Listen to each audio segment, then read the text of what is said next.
The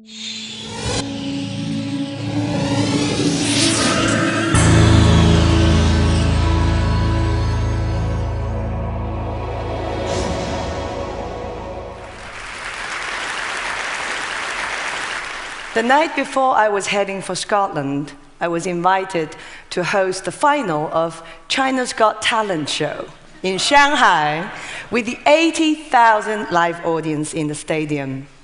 Guess who was the performing guest? Susan Boyle.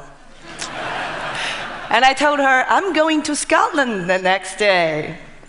She sang beautifully, and she even managed to say a few words in Chinese. 送你葱. So it's not like hello or thank you, those ordinary stuff. It means green onion for free. Why did she say that? Because it was a line from our Chinese parallel of Susan Boyle, a 50-some-year-old woman, a vegetable vendor in Shanghai, who loved singing Western opera, but she didn't understand any English or French or Italian, so she managed to fill in the lyrics with vegetable names in Chinese. And the last sentence of Nessun Dorma that she was singing in the stadium was green onion for free. So Susan Boyle was saying that 80,000 live audience sang together. That was hilarious. So I guess both Susan Boyle and this vegetable vendor in Shanghai belonged to otherness. You know, they were the least expected to be successful in the business called entertainment. Yet their courage and the talent brought them through, and the show and the platform gave them the stage to realize their dreams. Well, being different is not that difficult. We are all different from different perspectives. But I think being different is good because you present a different point of view. You may have the chance to make a difference. My generation has been very fortunate to witness and participate the historic transformation of China that has made so many changes in the past 20, 30 years. I remember that in the year of 1990, when I was graduating from college, I was applying for a job in the sales department of the first five-star hotel in Beijing, Great Wall Sheraton. It's still there.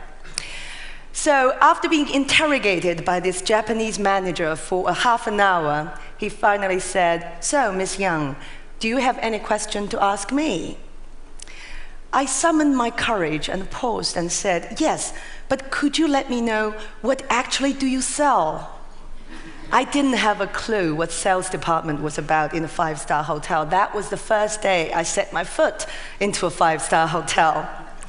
Around the same time, I was going through audition, the first ever open audition by national television in China, as with another 1,000 college girls. The producer told us they were looking for some sweet, innocent, and beautiful, fresh face.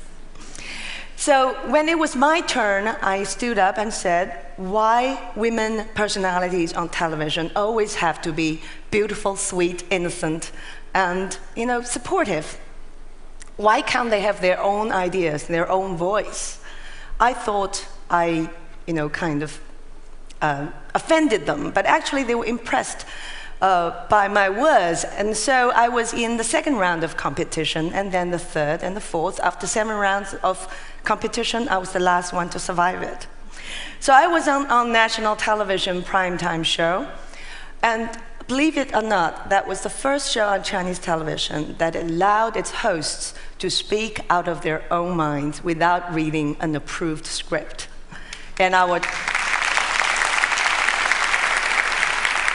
And my weekly audience at that time was between 200 to 300 million people.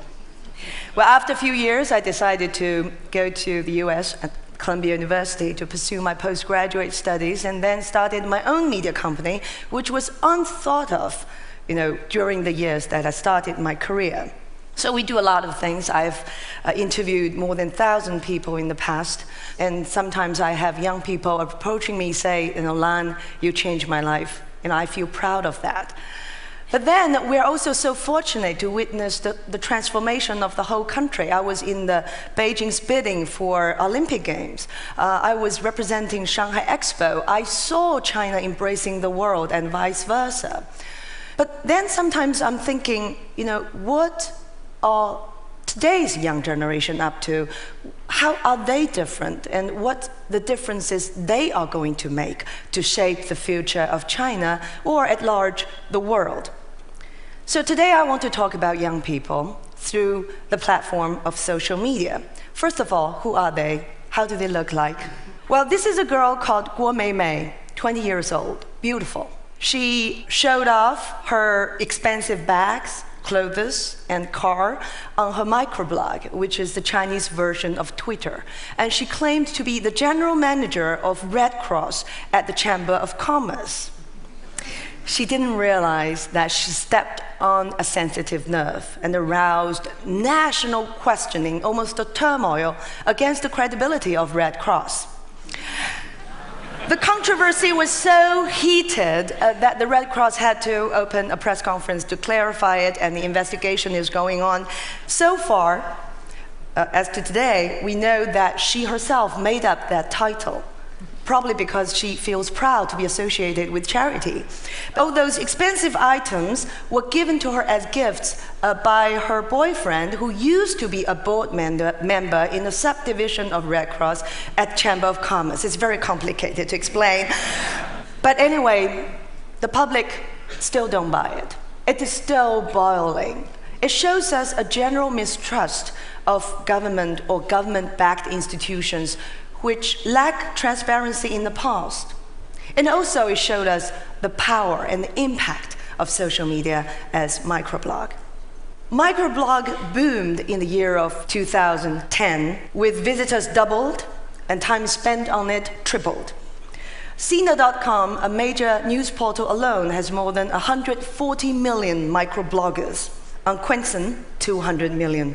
The most popular blogger, it's not me, it's a movie star, and she has more than 9.5 million followers or fans. About 80% of those microbloggers are young people under 30 years old. And because, as you know, the traditional media is still heavily controlled by the government, so social media offers an opening to let the steam out a little bit. But because you don't have many other openings, so the heat coming out of this opening is sometimes very strong, active, and even violent. So through microblogging, we are able to understand Chinese youth even better. So how are they different?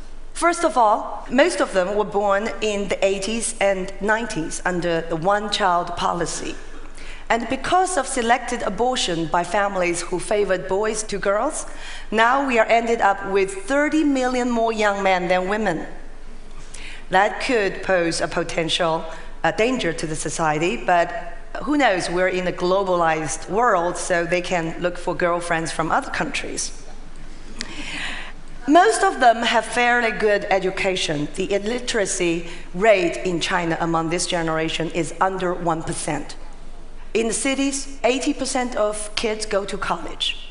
But they are facing an aging China, with the population above 65 years old coming up with 7-point-some% this year, and about to be 15% by the year of 2030.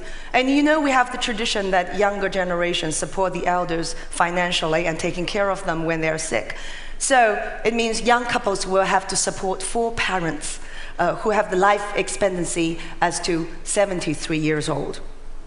So making a living is not that easy for young people. College graduates are not in short supply. In urban areas, college graduates find the starting salary is about $400 a month, while the average rent is above $500. So what they do, they have to share space, squeezed in very limited space to save money, and they call themselves tribe of ants.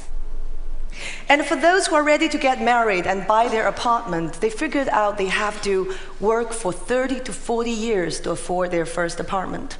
That ratio in America would only cost a couple 5 years to earn, but in China it's 30 to 40 years with the high rocketing real estate price. Among the 200 million migrant workers, 60% of them are young people. They find themselves sort of sandwiched between the urban areas and the rural areas. Most of them don't want to go back to the countryside, but they don't have the sense of belonging. They work for longer hours with less income, less social welfare. And they're more vulnerable to job losses, subject to inflation, tightening loans from banks, appreciation of renminbi, or decline of demands from Europe or America for the products they produce. Last year, there was an appalling incident in a southern OEM manufacturing compound in China. 13 young workers in their late teens and early 20s committed suicide, just one by one, like causing a contagious disease. But they died because of all different personal reasons. But this whole incident aroused a huge outcry from society about the isolation, both physical and mental, of these migrant workers. For those who do return back to the countryside, they find themselves very welcome locally because with the knowledge, skills, and networks they have learned in the cities with the assistance of internet, they are able to create more jobs, upgrade local agriculture, and create new business in the less developed market. So for the past few years, the coastal areas, they found themselves in a shortage of labor. These diagrams show a more general social background. The first one is the Engels coefficient, which explains that the cost of daily necessities has dropped its percentage all through the past decade in terms of the family income to about 37%. But then in the last 2 years, it goes up again to 39%, indicating a rising living cost. The Gini coefficient has already passed the dangerous line of 0.4. Now it's 0.5, even worse than that in America, showing us the income inequality.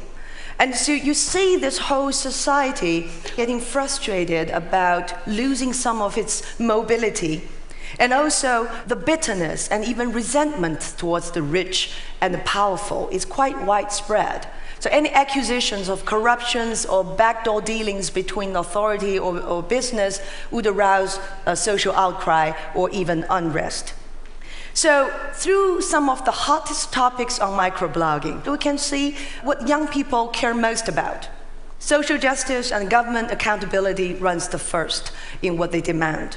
For the past decade or so, a massive urbanization and development have let us witness a lot of reports on the forced demolition of private property. And it has aroused huge anger and frustration among our young generation. Sometimes people get killed, and sometimes people set themselves on fire to protest. So when these incidents are reported more and more frequently on the internet, and people cry for the government to take actions to stop this.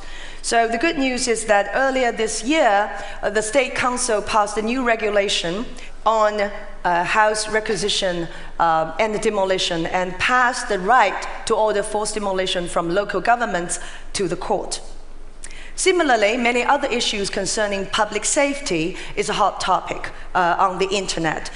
We heard about polluted air, polluted water, poisoned food, and guess what? We have faked beef.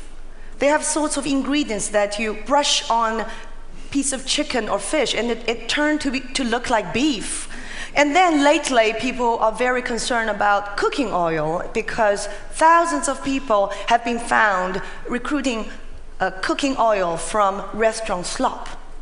So all these things have aroused a huge outcry from the internet. And fortunately, we have seen the government responding more timely and also more frequently to the public concerns.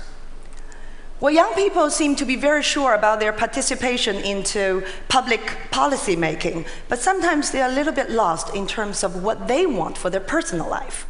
China is soon to pass US as the #1 market for luxury brands. That's not including the Chinese expenditures in Europe and elsewhere. But you know what? Half of those consumers are earning a salary below $2,000 US. They're not rich at all. They're taking those bags and clothes as a sense of identity and social status. And this is a girl explicitly saying on TV dating show that she would rather cry in BMW than smiling on bicycle.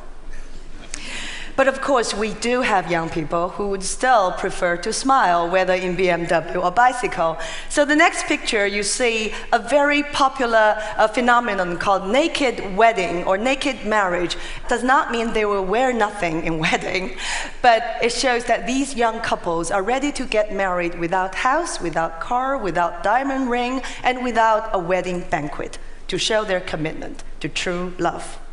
And also, people are doing good through social media. And the first picture showed us that a truck caging 500 homeless and kidnapped dogs for food processing was spotted and stopped on highway, with the whole country watching through microblogging. People were donating money, dog food, and offer volunteer work to stop that truck. And after hours of negotiation, 500 dogs were rescued. And here also, people are helping to find the missing children. A father posted his son's picture onto the internet. After thousands of resends in relay, the child was found, and we witnessed the reunion of the family through microblogging. So, happiness is the most popular word we have been heard through the past 2 years. Happiness is not only related to personal experiences and personal values, but also it's about the environment. People are thinking about the following questions. Are we going to sacrifice our environment further to produce higher GDP? How are we going to perform our social and political reform to keep pace with economic growth, to keep sustainability and stability? And also, how capable is the system of self-correctness to keep more people content with all sorts of friction going on at the same time? I guess these are the questions people are going to answer, and our younger generation are going to transform this country while at the same time being transformed themselves. Thank you very much.